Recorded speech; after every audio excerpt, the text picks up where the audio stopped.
أعوذ بالله من الشيطان الرجيم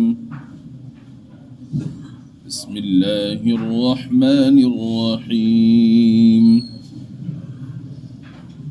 قل أعوذ برب الفلق من شر ما خلق ومن شر غاسق إذا وقب ومن شر النفاثات في العقد ومن شر حاسد إذا حسد صدق اللہ العظیم۔ آج جو سورہ مبارکہ تلاوت کی گئی ہے، اس سورہ مبارکہ کا نام سورہ فلق ہے۔ اس سے متعلق بہت سی باتیں آپ حضرات کے سامنے آ چکی ہیں، اور یہ عرض کیا گیا تھا کہ سورہ فلق اور اس کے بعد کی جو سورت ہے سورہ ناس، یہ دونوں صورتیں اکٹھی ایک ہی بار میں نازل ہوئی ہیں، اور ان دونوں صورتوں کا شان نزول بھی ایک ہی ہے۔ اور شان نزول کل آپ حضرات کے سامنے تفصیل کے ساتھ میں عرض کیا گیا، جس کا خلاصہ یہ ہے کہ یہودی لوگ حسد اور جلن کی وجہ سے آپ علیہ الصلاۃ والسلام سے سخت دشمنی رکھتے تھے، اور دشمنی کی وجہ سے آپ کو وقتاً فوقتاً تکالیف پہنچاتے رہتے تھے، جن میں سے انہوں نے یہ تکلیف پہنچانے کی کوشش کی کہ آپ پر جادو کیا، اور جب آپ پر جادو ہوا تو اس کے کچھ اثرات بھی آپ نے اپنے اندر محسوس فرمائے۔ تو کوئی کام آپ نے کیا ہوتا لیکن ایسا محسوس ہوتا کہ یہ کام میں نے نہیں کیا ہے، لیکن وہ جو کام ہوتے ہیں وہ دنیاوی کام سے متعلق ہیں، جیسے کھانا کھانے کے متعلق ہے، پانی پینے کے متعلق ہے۔ آپ کو کھانا کھا لیا لیکن محسوس ہوا کھانا نہیں کھایا، طبیعت پر بوجھ محسوس ہونے لگا۔ پھر اللہ تبارک و تعالی نے اپنا فضل فرمایا اور آپ کو خواب کے اندر دکھلایا اور بتلایا گیا کہ آپ پر اس طرح سے جادو کیا گیا ہے۔ آپ علیہ الصلاۃ والسلام نے صحابہ کرام کو بھیج کر جس کنویں کے اندر وہ کنگھی اور اس کے اندر جو بال تھے اس میں گرہیں لگی ہوئی تھیں، وہ پتھر کے نیچے دبائی گئی تھی، آپ علیہ الصلاۃ والسلام نے اس کو نکلوایا۔ اس میں 11 گرہیں تھیں، اور ان دونوں صورتوں میں بھی 11 آیات ہیں۔ آپ علیہ الصلاۃ والسلام ایک ایک آیت پڑھتے جاتے اور گرہ کھلتی جاتی۔ 11 آیتیں پڑھیں، 11 کی 11 گرہیں کھل گئیں۔ آپ علیہ الصلاۃ والسلام نے ارشاد فرمایا، ایسا محسوس ہوا جیسے قید کے اندر تھا، میں اس قید سے باہر نکل گیا ہوں۔ اتنا ہلکا پن آپ نے اس کے بعد میں محسوس فرمایا۔ اس پس منظر میں باری تعالیٰ نے یہ دونوں صورتیں نازل فرمائی تھیں، جس میں یہ بات بھی ہمیں ملتی ہے کتابوں کے اندر۔ امی عائشہ صدیقہ رضی اللہ عنہا نے آپ علیہ الصلاۃ والسلام سے فرمایا کہ اللہ تبارک و تعالیٰ نے وحی کے ذریعے سے آپ کو اس شخص کا نام بتا دیا جس نے آپ پر جادو کیا تھا، لبید بن عاصم ہے، تو آپ اس کا اعلان فرما دیجئے تاکہ سب کو معلوم ہو جائے کہ اس نے آپ پر جادو کیا ہے۔ آپ علیہ الصلاۃ والسلام نے ارشاد فرمایا، اللہ تبارک و تعالیٰ نے مجھ سے جو تکلیف تھی اس کو دور فرما دیا، مجھے شفا مل گئی۔ اب میں نہیں چاہتا کہ میں اس کا اعلان کروں، صحابہ کرام کو پتہ لگے اور پھر صحابہ کرام مجھ سے بدلہ لیں، ہو سکتا ہے کوئی اس کو قتل بھی کر دے۔ صحابہ کرام تو نبی علیہ الصلاۃ والسلام کے پسینے کے قطرے پر بھی خون بہانے والے تھے، اتنے جانثار تھے آپ پر، تو صحابہ کیسے برداشت کر سکتے تھے اس چیز کو؟ تو اس لیے مجھے اندیشہ ہے کہیں ایسا نہیں ہو کہ میں اعلان کر دوں نام کا تو پھر میرے صحابہ پھر اس سے بدلہ لیں، اس کو کوئی تکلیف پہنچائیں یا اس کو قتل کر دیں۔ میں نہیں چاہتا کہ شر پھیلے۔ اللہ نے مجھے تکلیف دور کر دی، بات ختم ہو گئی۔ اس سے ہمیں یہ ہدایت ملتی ہے، اگر کسی کی جانب سے ہمیں کوئی تکلیف پہنچتی ہے، کوئی دشمن ہمیں تکلیف پہنچانا چاہتا ہے یا اس نے تکلیف پہنچا دی ہے، تو اگرچہ شریعت ہمیں اجازت دیتی ہے کہ جتنی تکلیف اس نے پہنچائی ہے اتنا ہم اس سے بدلہ لے سکتے ہیں، شریعت اجازت دیتی ہے، مگر بہتر اور افضل یہ ہے کہ ہم اس کو درگزر کر دیں، اس سے اس تکلیف کا بدلہ نہ لیں۔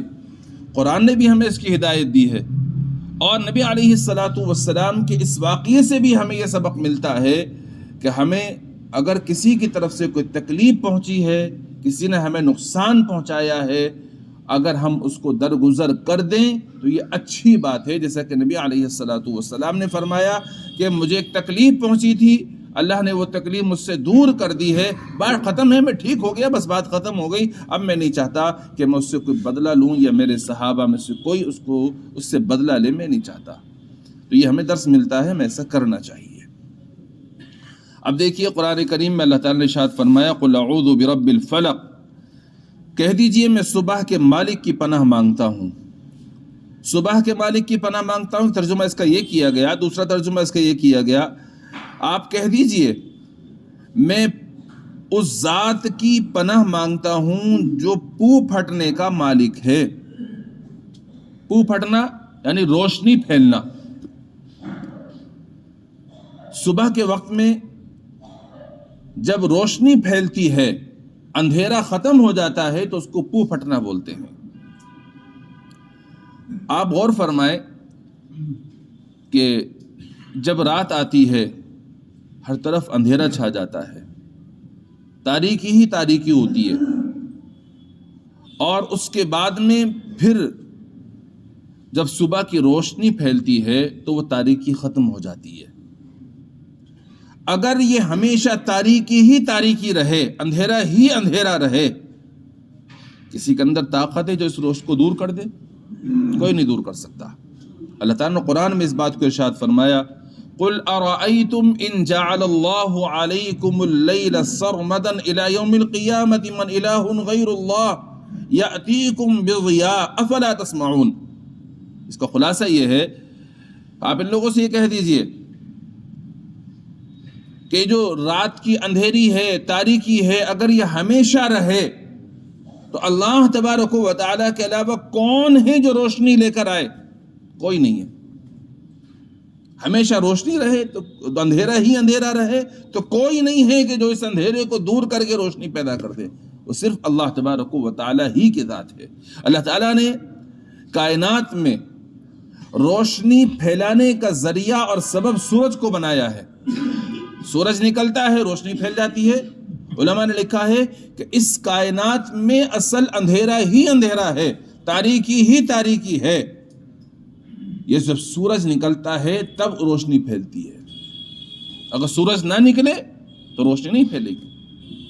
دنیا کے اندر بہت سے ممالک ایسے ہیں جہاں پر 6 مہینے کا دن، 6 مہینے کی رات ہوتی ہے۔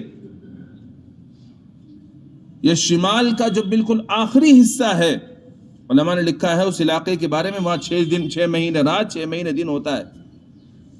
اور اسی سے متصل قطب شمالی میں ایک علاقہ ہے جس کو ناروے کہا جاتا ہے۔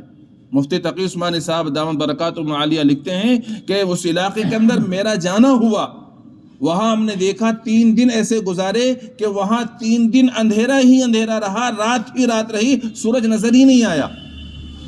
فرماتے ہیں مجھے وہاں جا کر یہ آیت یاد آئی قل ارأيتم ان جعل الله عليكم الليل سرمدا الى يوم القيامة، کہ اگر ہمیشہ رات ہی رات رہے، اندھیرا ہی اندھیرا رہے، تاریکی تاریکی رہے، تو کون ہے اللہ تبارک و تعالیٰ کے سوا جو روشنی لے کر آئے؟ کیا تم اتنا بھی نہیں سمجھتے، سنتے نہیں ہو؟ تو معلوم یہ ہوا کہ کائنات میں اصل اندھیرا ہے، باری تعالیٰ نے اس میں روشنی کا ذریعہ سورج کو بنایا ہے۔ سورج نکلتا ہے تو کائنات میں روشنی پھیلتی ہے، اگر سورج نہ نکلے تو کائنات میں اندھیرا ہی اندھیرا رہے۔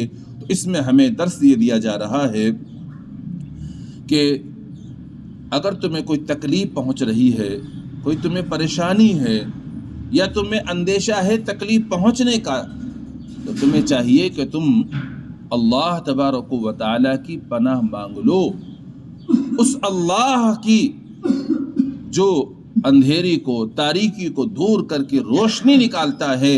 جب باری تعالیٰ اس پر قادر ہے کہ اندھیری کو دور کر کے روشنی پھیلا دے، وہ اللہ اس پر بھی قادر ہے۔ تمہیں کوئی تکلیف پہنچے، تمہیں کوئی مصیبت پیش آئے تو وہ اس کو دور کر دے، وہ اس پر بھی قادر ہے۔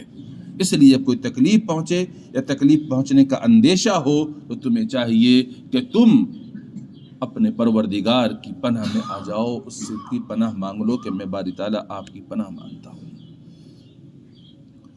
اور رات کا جو اندھیرا ہے یہ ایسا ہوتا ہے، جب اندھیرا چھا جاتا ہے تو انسان کو کچھ دکھائی نہیں دیتا، اندھیرا ہی اندھیرا ہے۔ اس اندھیرے میں انسان اگر چلے تو راستہ بھٹک جائے، اس اندھیرے میں انسان اگر چلے تو اس کو ٹھوکر لگ جائے۔ اس لیے باری تعالیٰ اپنے فضل سے ہمیشہ اندھیرا نہیں رکھتے بلکہ دن نکالتے ہیں تاکہ بہت سے کام کاج ہیں جو آدمی صبح کی روشنی میں کر سکے۔ تو فرمایا قل اعوذ برب الفلق، کہو کہ میں صبح کے مالک کی پناہ مانگتا ہوں۔ کس چیز سے؟ من شر ما خلق، ہر اس چیز کے شر سے جو اس نے پیدا کی ہے۔ ہر اس چیز کے شر سے میں اللہ کی پناہ مانگتا ہوں جو اس نے پیدا۔ کائنات کی تمام چیزیں باری تعالیٰ کی پیدا کی ہوئی ہیں۔ انسانوں کو بھی اللہ نے پیدا فرمایا، نبیوں کو بھی اللہ نے پیدا فرمایا، جناتوں کو بھی اللہ تعالیٰ نے پیدا فرمایا، فرشتوں کو بھی اللہ تعالیٰ نے پیدا فرمایا، شیطانوں کو بھی اللہ تعالیٰ نے پیدا فرمایا، مسلمانوں کو بھی اللہ تعالیٰ نے پیدا فرمایا، کافروں کو بھی اللہ تعالیٰ نے پیدا فرمایا، سب کو اللہ تعالیٰ نے فرمایا۔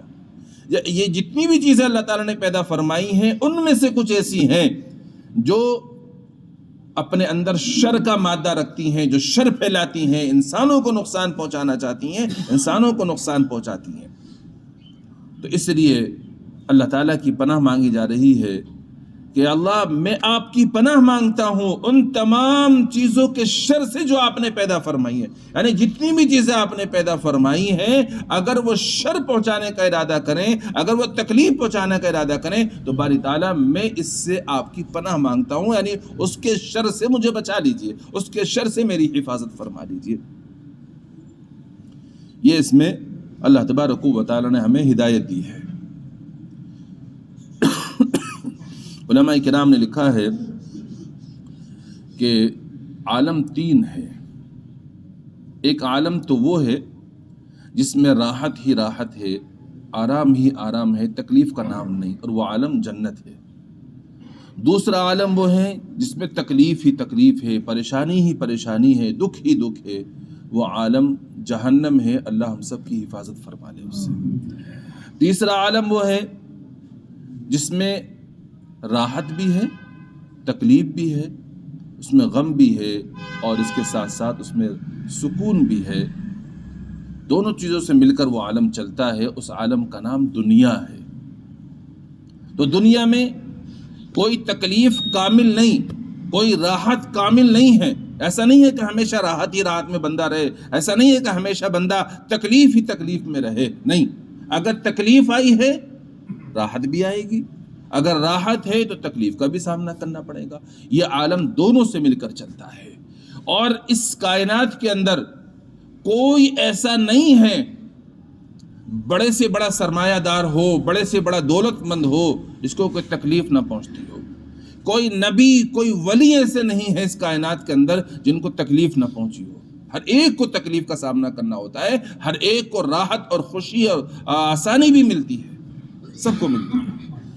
جب اس کائنات کے اندر دونوں چیزیں ہیں، راحت بھی ہے، تکلیف بھی ہے، اور کوئی اس سے بچا ہوا نہیں ہے، لہذا جب تکلیف پہنچے، جب کوئی صدمہ ہو، جب کوئی مصیبت آئے تو بندے کا کام ہے اللہ تبارک و تعالیٰ کی جانب متوجہ ہونا، کیونکہ تکلیف کو پیدا کرنے والی ذات بھی تو اللہ تعالیٰ کی ہی ہے۔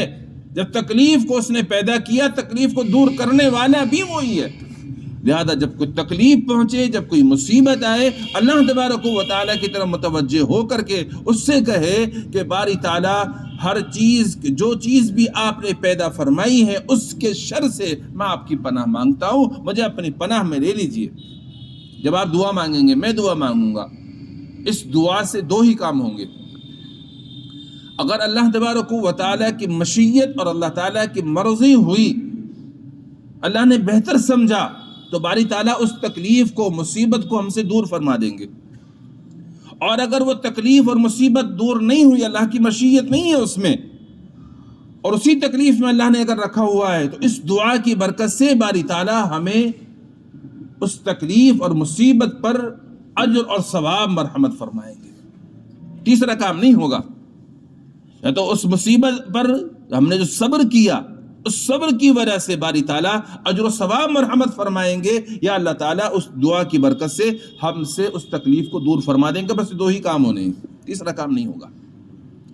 اور بندے نے اگر صبر کیا تکالیف پر، پریشانی پر، مصیبت پر، بیماری پر، تو قرآن کہتا ہے انما یوفی الصابرون اجرہم بغیر حساب، صبر کرنے والوں کا اجر بے حساب ہے۔ جو صبر کرتے ہیں باری تعالیٰ ان کو بے حساب اجر عطا فرماتے ہیں، کوئی حساب نہیں ہے۔ اور حدیث بتلاتی ہے، حضور اکرم صلی اللہ تعالی علیہ وآلہ وسلم نے ارشاد فرمایا، کل جب لوگ دیکھیں گے اس بات کو کہ صبر کرنے والوں کو بے حساب اجر و ثواب دیا جا رہا ہے اللہ تعالیٰ کی جانب سے، تو پھر لوگ تمنا کریں گے کاش دنیا کے اندر میری کھال کو قینچیوں سے کاٹ دیا گیا ہوتا اور اس پر میں صبر کرتا تو آج مجھے بھی یہ بے حساب اجر و ثواب دیا جا رہا ہوتا۔ تمنا کرے گا۔ تو معلوم یہ ہوا کہ اس دنیا کے اندر کوئی شخص بھی تکلیف سے بچا ہوا نہیں ہے، تکلیف ہر ایک کو پہنچتی ہے، مصیبت کا سامنا ہر ایک کو کرنا پڑتا ہے۔ لہذا جب تکلیف پہنچے، مصیبت آئے، اس وقت میں ہمیں اللہ تبارک و تعالیٰ کی پناہ مانگنی چاہیے، ہر اس چیز کے شر سے جو اللہ تعالیٰ نے پیدا فرمائی ہے۔ اس دعا کی برکت سے یہ ہوگا باری تعالیٰ یا تو اس تکلیف کو دور فرما دیں گے، اور اگر تکلیف دور کرنا اللہ کی مشیت میں نہیں ہے، بہتر نہیں ہے، تو باری تعالیٰ اس دعا کی برکت سے، اس صبر کرنے کی وجہ سے، اپنے فضل سے ہمیں اس پر اجر و ثواب، بے حساب اجر و ثواب مرحمت فرمائیں گے۔ یہ دو فائدہ ہوتا ہے اس سے، تو اس لیے کرنا چاہیے۔ تو فرمایا من شر ما خلق، ہر اس چیز کے شر سے جو اس نے پیدا کی ہے، میں اللہ تبارک و تعالیٰ کی پناہ مانگتا ہوں۔ قرآن میں ایک آیت اور ہے، وَإِمَّا يَنزَغَنَّكَ مِنَ الشَّيْطَانِ نَزْغٌ فَاسْتَعِذْ بِاللَّهِ إِنَّهُ هُوَ السَّمِيعُ الْعَلِيمُ۔ اس کا خلاصہ ہے کہ جب شیطان کچوکے لگائے تو اس وقت میں شیطان مردود سے اللہ تعالیٰ کی پناہ مانگ لیا کرو، یعنی اعوذ باللہ من الشیطان الرجیم پڑھ لیا کرو، تو اللہ تبارک و تعالیٰ اس عمل کی برکت سے شیطان کے کچوکوں سے حفاظت فرما لیں گے۔ کیا ہے شیطان کے کچوکے؟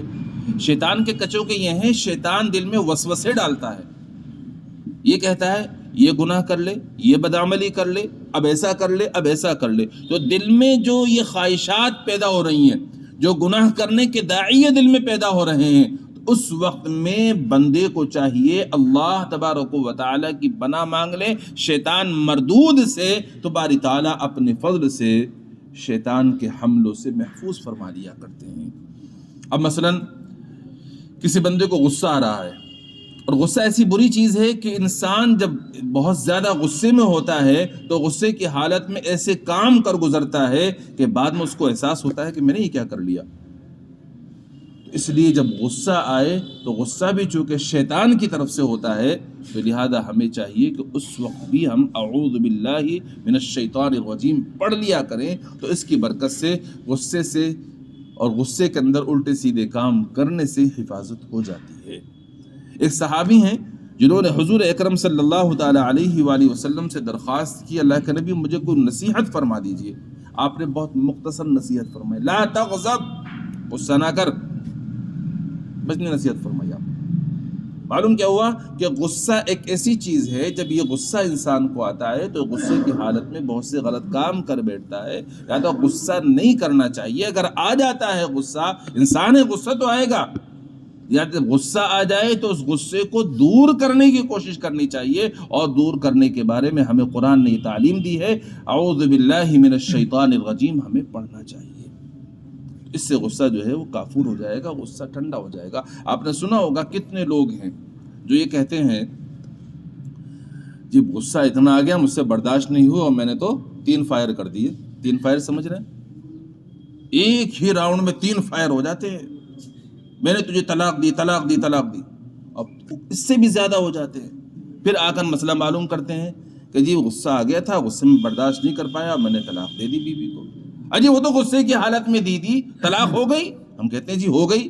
اجی وہ تو غصے میں ہی تو دی تھی۔ ابے تو یہ بتا دے رضامندی سے کون دیتا طلاق؟ کوئی واقعہ ہو تو بتا دے سر۔ کہ جی وہ تو شراب کے نشے میں تھا۔ جی شراب کا نشہ اسی لیے برا ہے، نبی علیہ الصلوۃ والسلام نے اس کو ام الخبائث بتایا، تمام برائیوں کی جڑ ہے۔ شراب کی حالت میں بھی طلاق ہو جاتی ہے۔